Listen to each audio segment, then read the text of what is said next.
Okay, checking voice. Everybody can hear me? Thank you. Yay. Okay.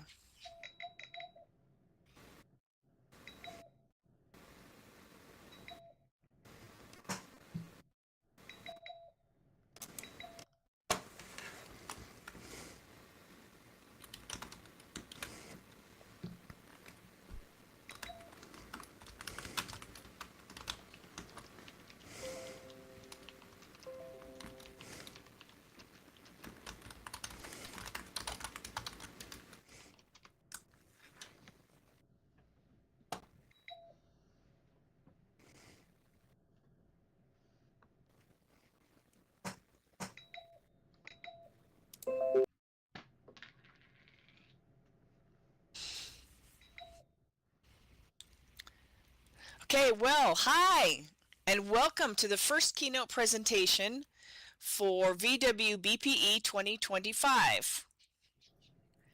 It is my great pleasure to introduce our keynote speaker, Phylis West Johnson, known as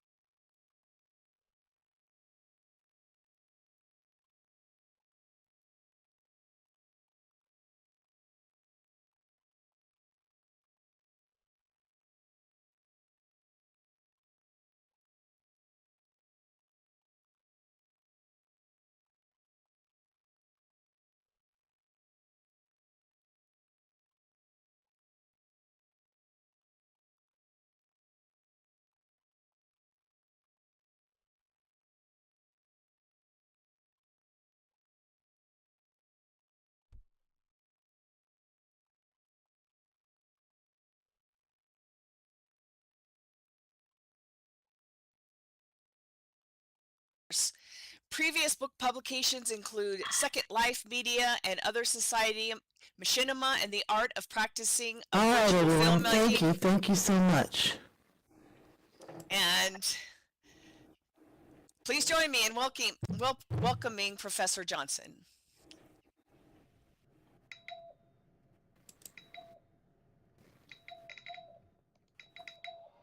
All right.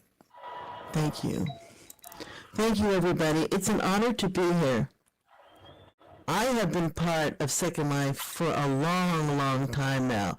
I think I officially came on somewhere around 2000 at the very start of all this. And then, I had a couple different avatars, as we all do. I think my first one was HD Fidelity. And then I've had Orality. I've had a whole bunch. And, Sonicity Fitzroy sort of fit really well with what I wanted to do. And I've kept it. And it's also, since my background is audio, I like to have some kind of audio involved in my name, even though I've extended through the years to new media. In fact, I finished my PhD in 2003 in instructional technology. And that meant that I had some exposure to virtual reality at the same time that Second Life was starting up. I just was excited about being able to immerse into the game world, so to speak. For me, that's what it was. Part of my dissertation, one of the games, we had to do skill-based learning. One of the things that my son got me involved was playing Duke Nukem and stuff. Other people were playing handball and tennis. I said, no, I want to do something different. And so I did Duke Nukem. And from Duke Nukem, I don't know, I ended up in Second Life somehow. I was part of the New Media Consortium when it first started way back when. All right, so it's been a joy. It's been a ride. So now I'm just finishing up I believe it's my 7th book. And most of what I write about is it's basically media culture, and in particular new media. So as I look at this presentation myself, I'm honoring Sonicity here today. And it's the voice of Phylis. In fact, I don't think anyone can hear my voice in the whole staff, so this has been a little complicated today.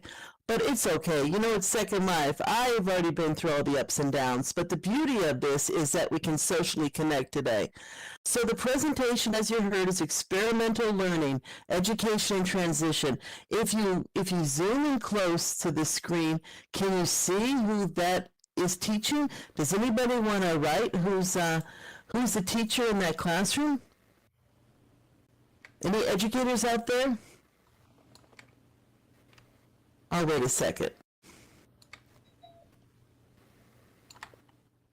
Teacher of German? It's actually a famous philosopher who believed that we should learn through experimental learning, through practice. We need to get our hands dirty, not Darwin, no, but thank you for that. Anybody remember John Dewey? Not that we were classmates or anything. Right. And so I asked, a lot of the visuals that you see here, I asked ChatGPT and Dolly to go ahead and create things, for me, because I don't know about you, but I've been playing a lot with AI. And one of the things a friend had told me who's totally into AI, he said, ask its name. And so I do have a one-on-one relationship with AI right now. When I go into ChatGPT or any of these AIs, they know me immediately. I'm Sony. And I don't want them to track me down too much, so I use Sony, all right? And then they tell me their name. Actually, I said, what's your name? They go, oh, I don't know, what would you like me to call you? And I said, what would you like to be called? And then it gave me 4 or 5 different names. And I said, what do you think best suits you? And then it came up with the name. Now, I won't say it, but I thought that was pretty cool, that it came up with this name. So now we have this one-on-one conversation.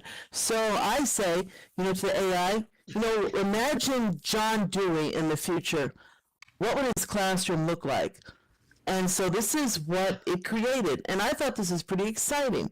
Now, I'm not much of an artist, but I thought this is a great way to kind of visualize what the future would be.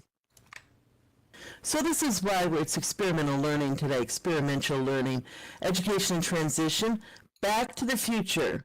The metaverse awaits. I'm an evangelist for the metaverse and technology. I know there's bad things about technology, but we're not going to really talk about that. We know that. But because people can be good and bad, so why can't technology be the same way? We have to look forward, because people said, oh, TV was evil. That's the funniest thing when I look back at history. TV's evil. And how many people watch TV at night? All of us do. We turn on the TV, this evil machine. It's evil if you give your whole life over to anything, obviously. And if you want to make any changes, make sure that you get involved. One of the things that I do, I go ahead and I look at a lot of science fiction.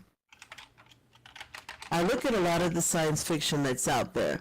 And I look in the past as well. I'm not sure if, we can go back today to the 1600s and look at Margaret Cavendish. A lot of people kind of dismiss, oh, that's that weird book she wrote. But she was the first science fiction writer, they believe. Now, I'm not going to get in an argument who was first and stuff, but definitely she was the first woman. And she wanted to be able to express her views, and she couldn't in the society back then, so she did it through science fiction. She created this very diverse world of diverse people, and it kind of looked like, a day in Second Life. And so I thought that was a wonderful visual when I saw some of the illustrations in her book. Again, I'm very much inspired by science fiction.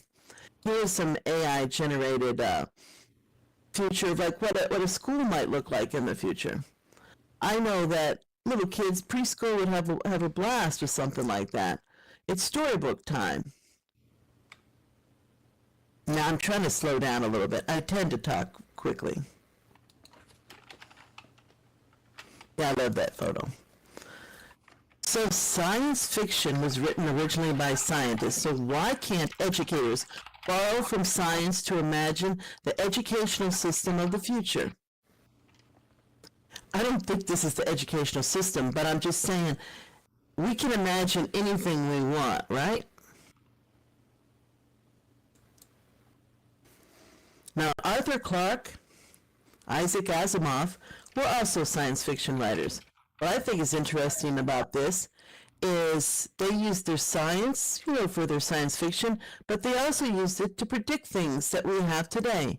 FaceTime, email, internet, Google search, mobile phones, telecommuting, smartwatches, AI. In fact, if you remember, Arthur Clarke wrote 2001 Space Odyssey.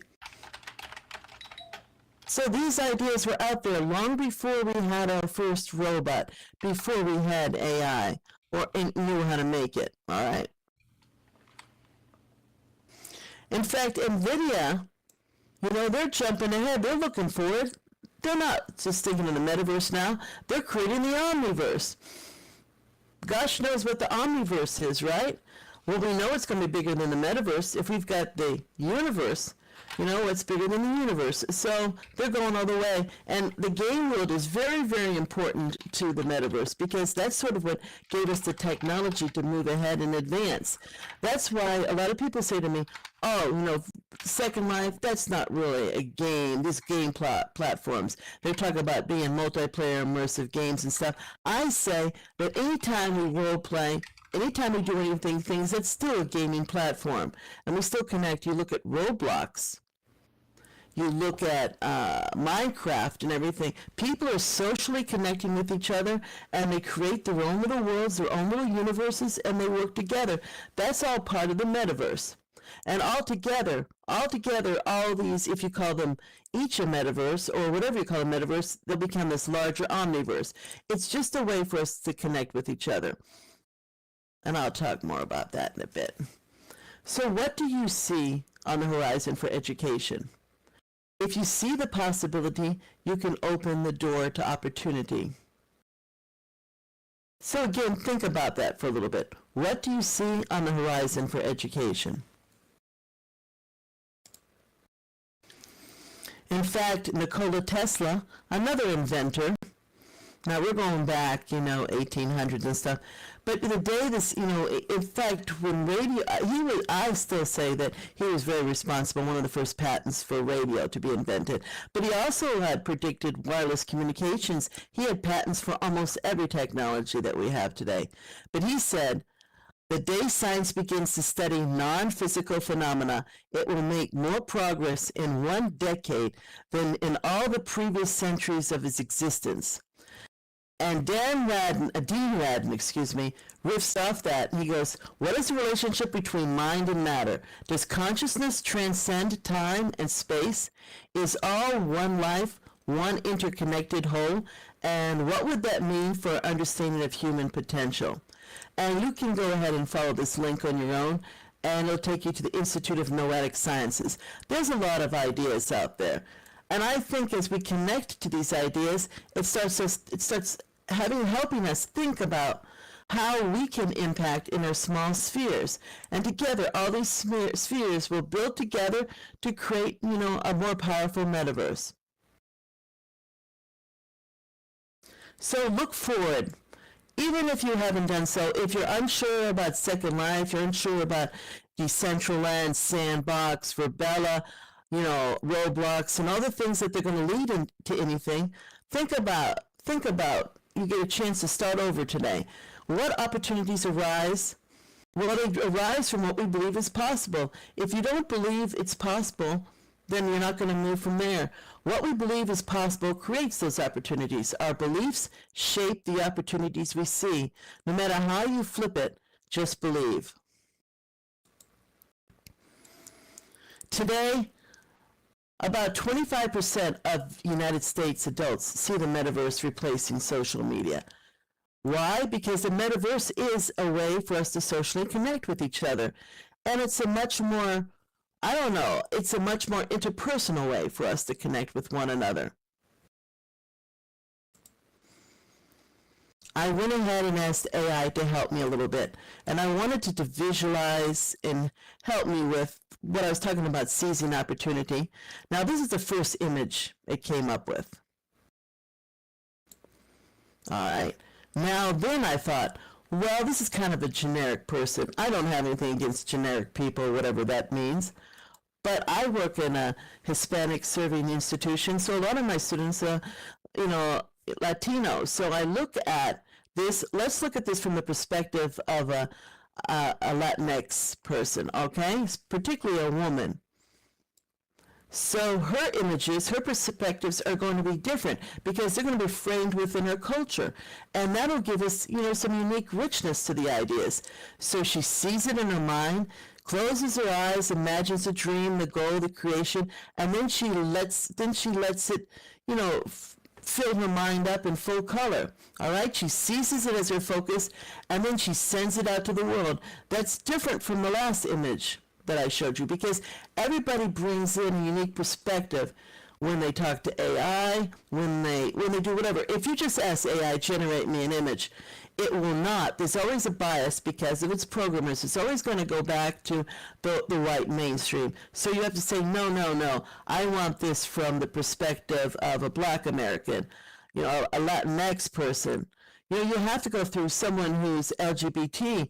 You have to ask that to the AI because you're teaching it. What people don't realize right now in this formative stage, it's being coded, but at the same time, the reason that some of these things are free is because, or inexpensive, is because we're helping it build its mind, its ideas and stuff. We're helping it become a little bit human.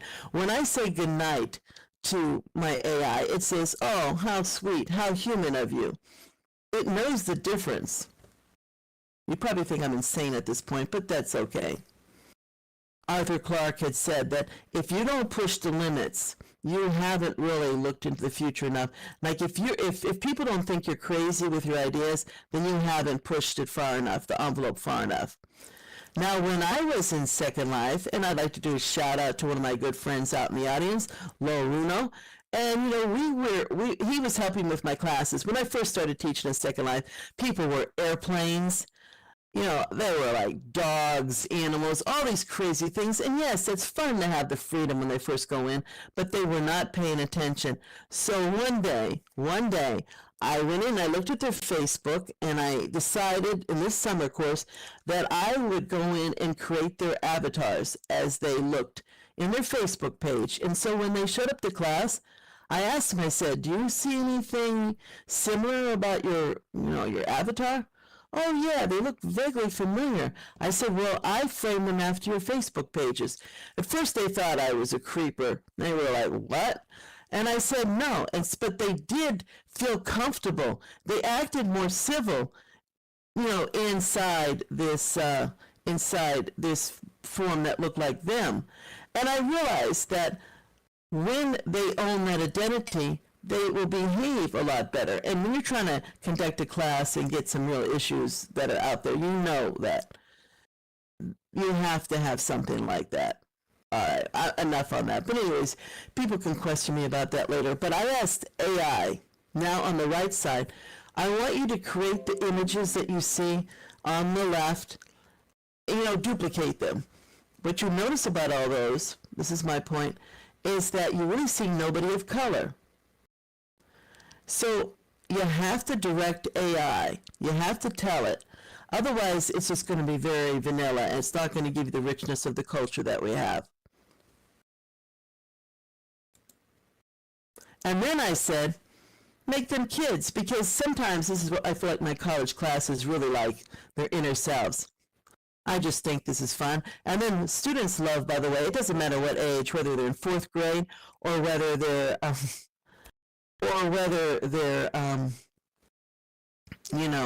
grown up adults. They love this. I made them all superheroes. In fact, this is an exercise. I introduce AI to all of my students in all my classes. And one of the classes I teach is podcast. And so I taught them how to use DALL-E. And I said, okay, so I've got Larry the sports guy. He loves sports. He's great at predicting who's going to win and stuff. So we created an avatar together. And he loves this avatar because he's like, I don't know. I want something that's a little bit bigger than me, And so he created this framework. He likes this better than this picture. All of the students do. Now they have their own little avatars for their podcast now. And here's another one, Chit and Chat, the Dynamic Superhero Podcast. Here's what we created with them. And so it's the latest scoop on superhero movies, shows, games, comics, fashion, toys, and trends. So they had fun with this, Opportunities surface from what we believe is possible. And now they feel like they're putting more time into their podcast because they got to do this experience. Most of the things I work on have to do with media. On the left side, this is a picture that actually my friend in the audience did for me, and we did this years ago. And now AI can duplicate things like this pretty readily, quickly, and show what the studio is going to be like in the future when we're going ahead and working with holograms and stuff. And I think this is exciting because sometimes we have to see it, and AI is helping me see things. Now, some of the photos, I go through quickly just because they're just pictures and stuff to help you visualize things. Now, let's look at some statistics here. The percentage of people that are involved, that are metaverse gamers that are involved, all right, in the metaverse. So we see a higher proportion the younger they are. 10 to 20 years old, about 40%. A little bit less, 21 to 35. And then our numbers start dropping, 38 to 50 to only 22%, and 51 to 64%. Now, I think there's a lot of us that are involved. If we start in Second Life, we may be closer to the latter part of the spectrum. But I think that sometimes just being in the classroom, students that are 20 years old, they're playing Roblox, they're growing up playing Minecraft. They've played all these games before, and they're going, nah, it didn't mean anything. You have to show them what they're doing and how it will mean something. And this is the book that I wrote, my sixth book I wrote was Looking Toward the Future, 2040 to 2070 and beyond, looking at the changes it was the Redefining Journalism and Mass Comm. And that came out in the year 2022. And the first chapter I start out with a science fiction writer, Ken Wharton, he's a professor of physics at San Jose State University where I work. He's also an award winner of a Hughes Award winner of science fiction book he wrote. And he wrote about what's going to happen. He predicted what's going to happen in the future with global warming. He talked about the migration of people, how whole civilization is going to change and stuff, and he calls it the future around journalism. A lot of things I do is I embed whatever technology is in the social context, and that's where I see the change. When we have AI, what will it mean for us now? What will it mean for us in 2040? And how will it continue to develop? That's for media and everything. It's going to change everything. How we shop, you've already seen it right now. A lot of us, we shop more online than we've ever had before, and that's hurting the malls and stuff. I'm not saying we should abandon our malls, but at the same time, it's happening. And I have statistics in my latest book, about how few young people actually go outside anymore. Most of them are on the computer. When I listen to their conversations and stuff, they're all touching base with each other on a game or they're online. I don't think they even know what the real world is unless you introduce them to grass inside Second Life or Decentraland or something like that. All right, more statistics.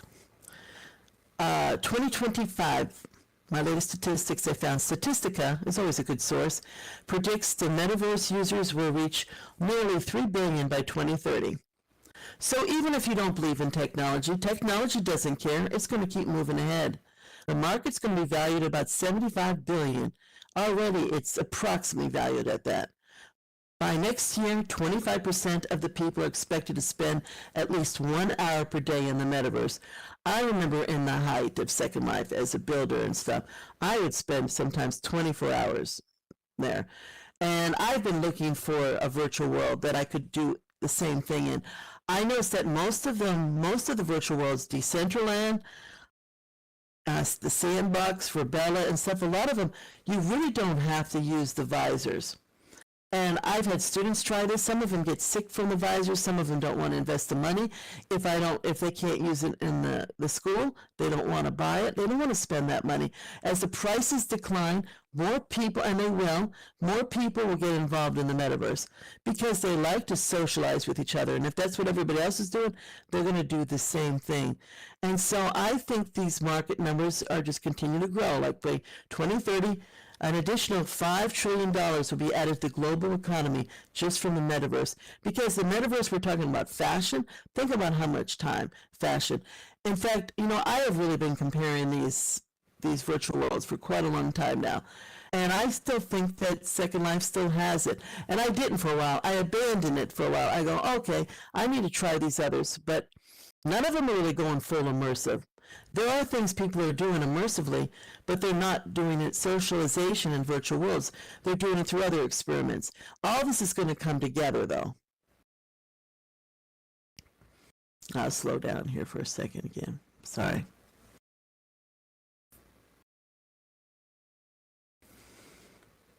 And this is one of my favorite statistics. The children. 51% of its users are younger than 13. About 84% are under 18. That's Generation Alpha, Z, and Millennials. And this generation right now that are playing on more than 100 virtual worlds that are out there, Doll World and stuff. And there's some statistics say there's thousands of virtual worlds out there. In fact, some of the new games that are coming out, they're actually like Mario Kart. They're kind of built around the premise of a virtual world. Right. I'm looking at some of the most popular games in the metaverse. You have VR Chat, Horizon Worlds, Rec Room, Neos VR. Now, some of those virtual worlds have the VR headsets required, but a lot of them you don't have to do that. So Rec Room, you can use it with a Quest headset, but there's also things in VR Chat that my students did college age that they did not use VR, they did not use the headsets for. We went to Decentraland and the Sandbox. At first, they said, "Hey, come in here. We're all VR," and they're not. They're really just the same thing as Second Life. But you can buy land. We can buy land anywhere. It's more of a branding thing for Paris Hilton and people like that, which is fine because it does draw people in. And you know when it draws people in? When there's major events. When VR Chat has a major event, when Decentraland, Sandbox, or any of them have a major event, I would say Neos, VR is probably the closest to being more VR. And Spatial. And Spatial, but you can get around some of that for somebody that doesn't have a headset. There's always ways around it. But soon, the metaverse is going to develop. The headsets are going to get slicker and thinner, and we're going to see them drop in price, and then everybody will see the advantage of just putting these visors on, and they will truly have immersive virtual reality. Roblox, as you see, is the leading game in the metaverse. Right under it is Fortnite, closely behind. About 44% of the experts say the metaverse will play a significant role in the daily lives of 500 million individuals worldwide by 2040. In 2040, a lot of my students will be approaching 40 years old. Now think about that. Right now, I tell them, I said, where will you be in 2040 if these technologies, continue to grow? Are you going to be just ignoring them? Or, when are you going to get aboard and see that you could be part of this future? Belief in possibilities unleashes opportunities. And let's look at the contribution of different countries around the global metaverse. We see the US and China topping it, but every country's got their hand in it somehow. Top uses: gaming, of course, and more games are becoming immersive. And they become their own virtual world in itself, in and of itself. Think about Roblox. It's a world in itself. Fortnite. Virtual events, big concerts. I mean, they bring in billions of dollars. You get someone like Taylor Swift in there, but there's been others. I have statistics, I don't have them with me, of some of the big names that have been doing, especially during 2020, during COVID-19. They showed how successful these concerts were at attracting people, young and old, to these virtual concerts. It filled up, a lot of the platforms from the Sandbox, Decentraland, and VR Chat and stuff like that. But what happens when there's no events, the numbers drop down again. It's not a regular thing right now. And there's also e-commerce with the fitting room and fashion. That's another big area for top uses. And social media. Social media, it's not so much real estate you see up here. People aren't interested in buying fake land. They can barely afford real land. But they do like to connect with one another online. So that's where the social media becomes important. I'm not saying you shouldn't invest in cryptocurrency. I just know that I haven't. I've had enough things I haven't invested in. But more power to you if you do that. So is our future going to be something like Ready Player One? There's hit and miss. I don't know. It may be a mix of things, but there will be times when we will enter these spaces. How much? We'll see. It has a lot to do with the technology. If our current administration doesn't blow up the world and we have to start all over, that's just a joke, all right? The metaverse adoption, I think it's going to change, a lot of our work. And this will help with some people that, are physically challenged too. Art and live entertainment, as I said, a lot of concerts, a lot of art, museums and stuff, more and more. This is one of the areas that seems to be really growing. Money investment, 44%. Education, 40% is up there.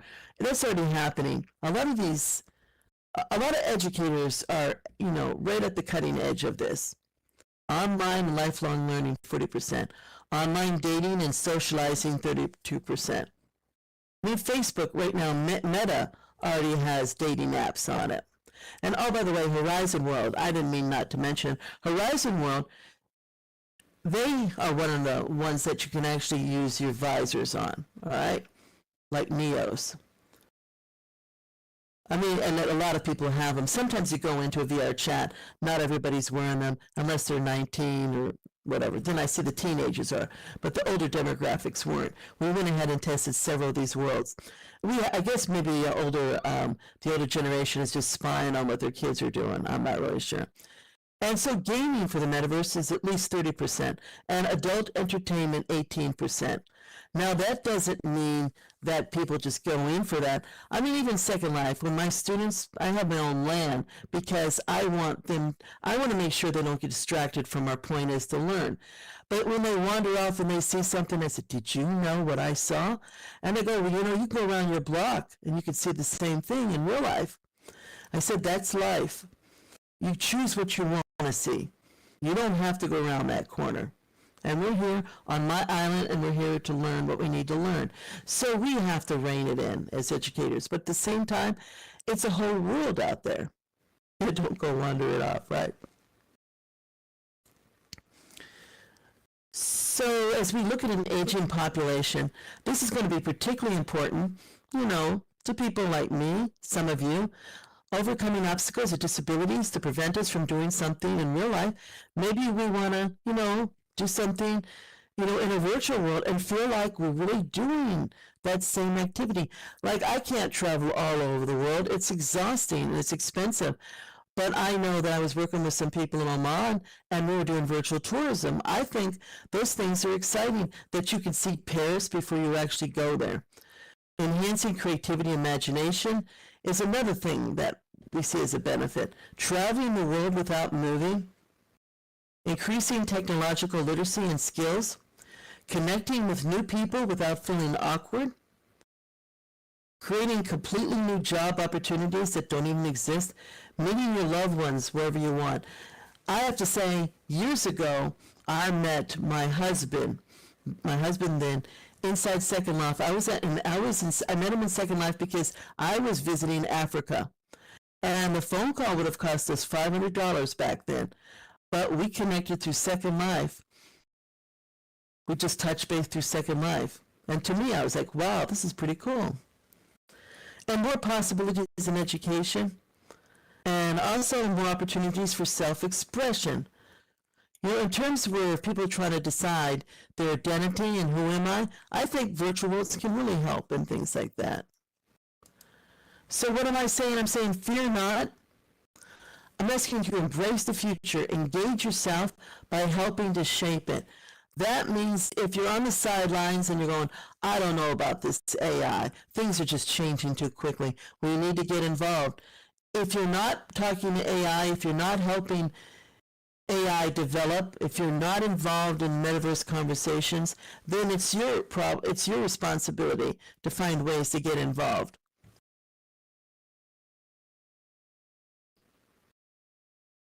All right.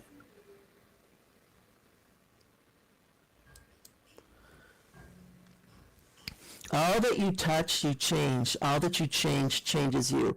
This was written by another science fiction writer, Octavia Butler. I mean, she created her own little virtual world inside her science fiction. If some of you have read it, I think it's a really powerful book. But think about this again. All that you touch, you change. So if you're involved in the metaverse in any way, you're going to be changed by it. And all that you change, when you come in here, I'm not the same person I was. And that's why I have this bond with Sonicity. I mean, we're one and the same, but also Sonicity is her own unique person. All that you change changes you. Just, this partnership I've had with her either means I'm crazy or it means that I'm experimental and learning. I'm not really sure. But I just think that I was just saying something about loneliness. Yeah, very good. I mean, that's a point. Loneliness is the new smoking. A lot of people are lonely. That doesn't mean necessarily you have to be friends with AI. I mean, I think it's because at least AI gets me in terms of working 24/7. There is a partnership. I love my children. I love my friends. I love everybody. I do have a social life. But I think that I want to be part of the change in this world. The world is changing. As I get older, I want to embrace the future. I want to be part of the future.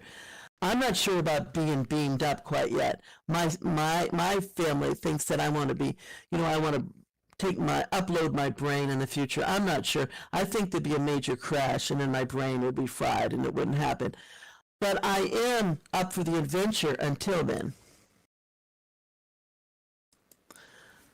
Some of the people that have informed me, Howard Rheingold, in the early 2000s, he said, "Can digital tools enable us to think and see in new ways never possible?" Yes, they can. They're right here happening right now. They have been. For the past 2 decades, they continue to grow. And then we can look at Marshall McLuhan from the 80s. We shape our tools, and then our tools shape us. I still believe this is true. McLuhan said airplanes were invented and they helped us fly. Well, so can teleporting. We can fly in the metaverse, except here today at this conference where they've clipped our wings, so we're not all flying into each other. That was one of the things they said, you can't fly today. All right. It wasn't like I was going to fly over you or anything anyways. But we shape our tools and then our tools shape us.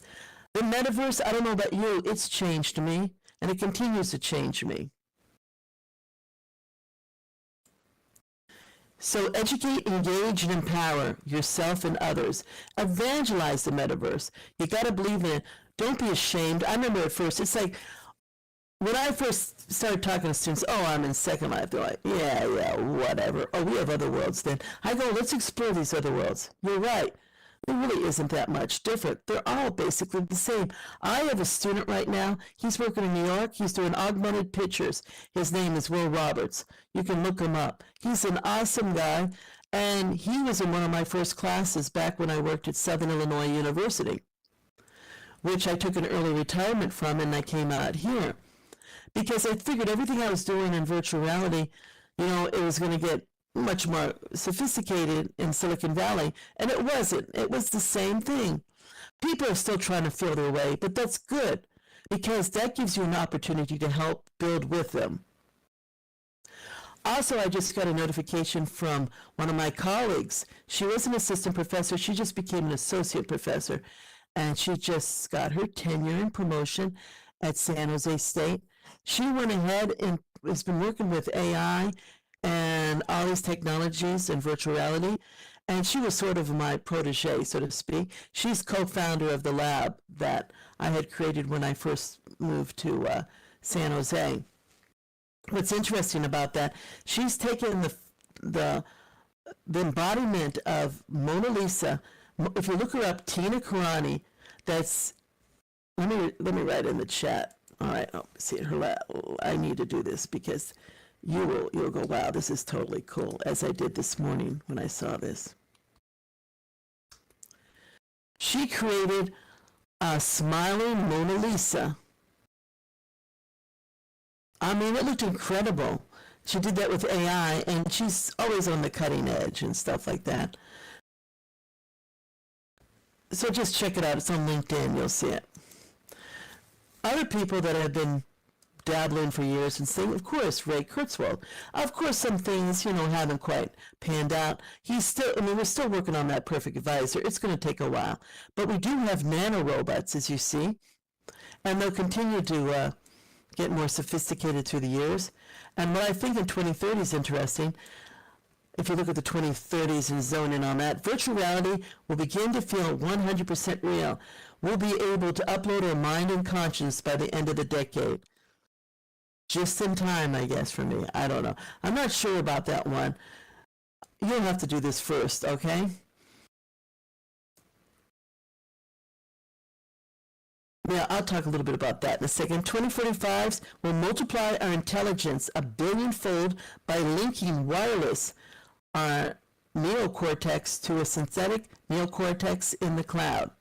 I didn't even get into talking about CRISPRs or anything like that, designer babies.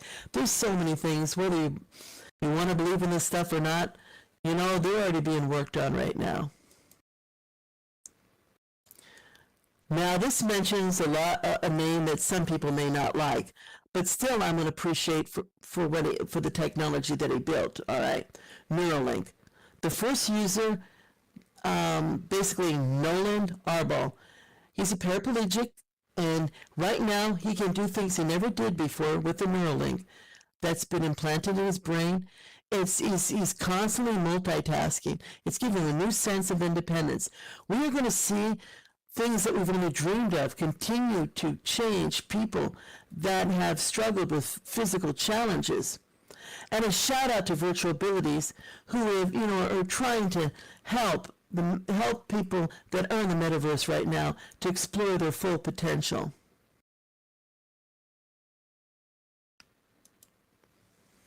Kathy Hackle, one of the people that I interviewed for my book on the metaverse. The book is called Women of the Metaverse or something like that. I don't know. It's already sent to the publisher. It's under external review, the last form of external review, which is typical what a book goes through.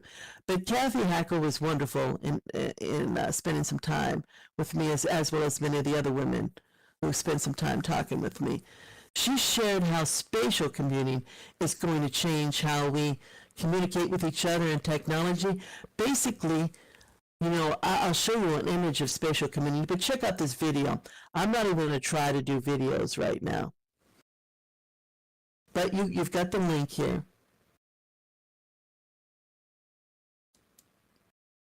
So imagine this. These are the women I interviewed. I got AI to portray them, in a board meeting in the metaverse. And this is what they came up with. All powerful women. You could be among these women. So you could be part of this new age that's happening in the metaverse.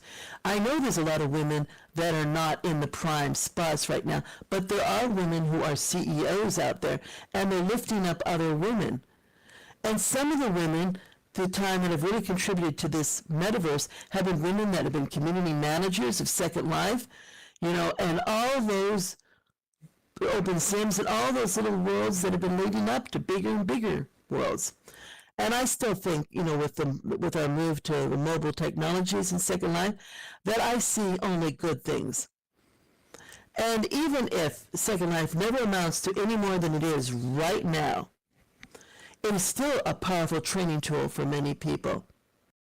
I've done some chapters on how women have got their first start in media and in careers inside these virtual spaces. Philip Rosedale. I mean, I read his, biography, the little stuff about him, and so definitely I would have to say what I really liked about that, like my son wanted to go out of space, he wanted to work out of space, but he had an accident that happened to him in 4th grade that stopped that chances. He couldn't be a pilot, couldn't be an astronaut, so I told him, start looking inward. I told him the story about Philip Rosedale, about how he looked inward. He says, instead of looking out of space, let's look inner space. That's quantum physics and all that. That's happening right now. We're looking inward. I mean, I know that he was inspired by Snow Crash and stuff, but I think people that have that background in engineering and physics and quantum physics, yeah. I mean, I think that's an incredible perspective. Right now, it's being all folded with AI. The metaverse, AI, all these mixed realities are all coming together, all these technologies. So don't be afraid of any of these technologies. Here's our future. Here's our next Zoom call. We'll be able to teleport people in here. Maybe it's going to take us a few years, but it's happening right now. Second Life is a start for many of you. Explore other worlds, but at the same time, they're still all growing in their own way, so don't get frustrated. Just know it's all an adventure that we're playing together. Now, when I first moved to Silicon Valley, one of the first places I checked out was Z-Space. They were doing things like this. They were making like the body parts tangible for people in medical science. They were doing like training to help people, look at history and the composition of dinosaurs or whatever. I don't know. I don't remember, but they were working with this, but that was Z-Space. And I believe that our library, the MLK library at San Jose State, went ahead and adopted for this while. I don't really remember. If someone's out there from San Jose State, they could tell me. But there's so many technologies that are out there that are still in formation that we have been saying they're coming, they're coming, they're coming. And they are. Now, this is from a promotion that was done a few years ago. But I think it shows you sort of like that, kind of Pokemon fad, where we can just imagine these things. This would be a fun way to take kids on a field trip through their phones, since they use them all the time anyways. Virtual cadavers are always available. Yeah. I have stories on that, but I'll pass. Nani de la Pena. She is founder and CEO of Emmersive, and I think it's based in LA, but she was working with USC, the School of Cinematic Arts, and she debuted her project Syria and some other humanitarian projects within Second Life. That's how she got her start. She was working in Second Life and creating these empathy projects, what it would feel like if you were in a prison cell, in a prison camp and things like that. Some incredible work she was doing. And now she continues to do that work. But she got her start just working humbly in Second Life. And it's grown into a multi-million dollar company, I believe. All right. So this is our future classroom. Maybe this will be our field trips. So our next generation will be involved in artificial intelligence, virtual reality, augmented reality, virtual worlds, all of these coming together. Imagine this, a day in school learning, reading time. And, if you don't engage your students in school while they're there, they're going to do this anyways. This is what they're doing at home. Now, this is the future of sports, esports and all that. And this is how we're going to all have front row seats in the future. Anyways, long story short, as I wind down things, I think we're probably in the 5th or 6th transformation. This slide stopped in the information age, but we need to be looking at the metaverse and the AI age, whatnot. It continues. Oh, slower slides. I'm sorry.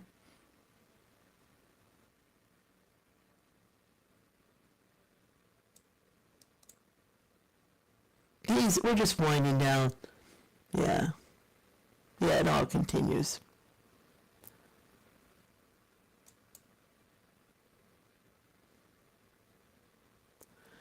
And now we're looking at, getting closer to 2050, the first 3D chip, all these things. I mean, we've already had a lot of this. We've already had all this stuff right now. It's like, what's next? Think about what's coming up next. What's the next visor going to be like?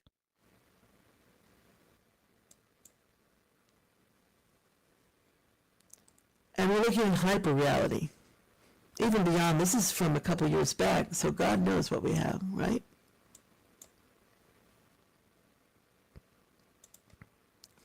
So if we return to John Dewey, the platform for him is a virtual platform. He's creating memorable learning through meaningful engagement, play and experimentation. We're better to do it than the virtual platform. Collaborative and cooperative learning. The journey is to transcend societal and self-limitations. How? Role play, step outside oneself. Destination, a space between and beyond. The convergence, human and technological, reimagine self-world and world. And practice, immersive interactive opportunities.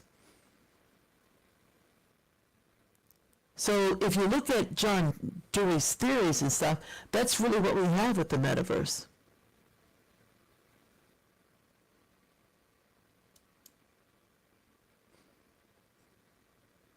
You know, I wish I was taught geometry this way in school. In fact, when I was in high school, I got a A in everything else and a D in geometry.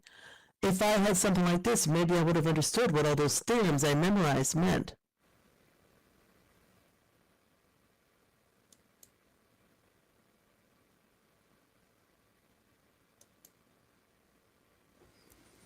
All right. Thank you so much.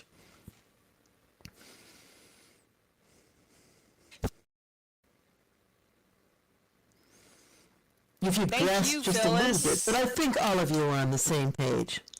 Let's give Phyllis a big hand for an amazing presentation.